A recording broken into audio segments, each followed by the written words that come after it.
Let me bring in former Liberal Party activist and reformer John Ruddick, who now looks certain to enter the upper house as a Liberal Democrat. Thanks for joining us, John. And first up, is it too early to congratulate you? You look like a certainty for the upper house, don't you? Oh, well, look, we've counted 2/3 of the vote and we're looking good, but there's 3 unfilled spots so far and there's 4 parties in contention. That's the Cannabis Party, who are a little bit in front of us. Then there's the Shooters, which are a little bit behind us. Then there's a big gap down to the Animal Justice. So Animal Justice has still got a chance with possibly Labor and Green preferences. The Legislative Council is very interesting, Chris. Yeah, no. Let me catch off there because I'm glazing over already. It sounds like a menagerie up there. Okay. I wish you all the best and do good things in the upper house. But what I want to talk to you about is the Liberal Party, because you used to be a member of the New South Wales Liberal Party. You tried to shake it up by reforming it while you're in the party. You ended up out of it, and now you're with the Liberal Democrats. Tell me what you think the main problem with the Liberal Party is, not just in New South Wales, but around the country. They've got a lack of intellectual substance. Now, this used to be in the party organisation. It's now in the party room. Now, I'll give you 2 examples. Your mate, Tanveer Ahmed, good guy, smart guy, okay, an intellectual guy. They said he's not even allowed to nominate for pre-selection. Then there's the guy, Noel McCoy, a very, very impressive guy. He's a partner at one of the biggest law firms in the world. They said, no, he's not allowed to run because he put out some social media post about ivermectin or something. They are rejecting people with intellectual substance, and they want people who are drones, who are not creative thinkers. That's the biggest problem they've got. But what drives that problem? Is it factionalism, or are there rules? Is it the constitution of the parties? Or let's get back to that first point. Is it factions?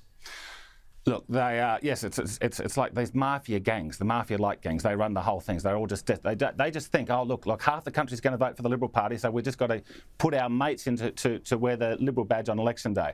I think that they are losing votes to the left and to the right. And look, I've got mates in the Liberal Party that say, John, that we can turn it around. I gave up on them. They gave us, the federal government under Abbott, Turnbull and Morrison gave us $1 trillion worth of debt. Commonwealth debt. It's going to take us 50 years to pay that off. They campaigned in 2019. They said Bill Shorten's wrong about a net zero carbon economy. Well, then they went and legislated for it, okay? And then, of course, we had the COVID authoritarian state. I say 3 strikes and you're out. So good luck to my friends in the Liberal Party who want to turn it around. But let me tell you this, Chris, the Liberal Democrats is coming for the Liberal Party. We're going to gobble them up. All right, well, let's stick with the Liberals for a while, and we'll talk to you again about the Liberal Democrats' agenda. But you'll know Michael Photius, a former state government minister, the leading moderate power broker. A lot of people say he runs the New South Wales Liberal Party. I happened to speak to him during our election night coverage on Saturday night. I put to him that the party had gone woke and broke, that it had gone too far to the left, it hadn't differentiated from the Labor Party.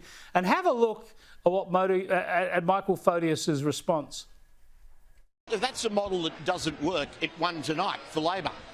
And the team that came second subscribed to the same team. You can't all run the same policies, though. That's a one-party state. We sure can't. But talking of one, let's turn to One Nation. They seem to have not gone anywhere near the vote that they were expecting. That certainly hurt you, though.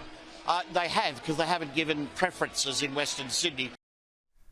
Man, you could write 1,500 words on that one little exchange, and I probably will for the Weekend Australian. But he's saying that the left agenda worked for Labor, so how could it be wrong for the Liberal Party? He seems to not care at all that the Labor Party's supposed to be a leftist party, and he's supposed to be involved in a right-of-centre party. Look, during the campaign, on more than one occasion, I was quite impressed with Chris Minns, and I say that as an economic libertarian. He was the one worried about, more government debt in New South Wales.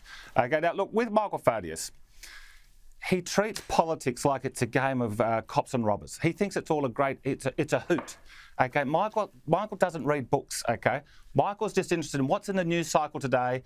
How can we win votes by reacting to this or that, okay? But he thinks the whole thing's a game. He thinks it's all fun, okay?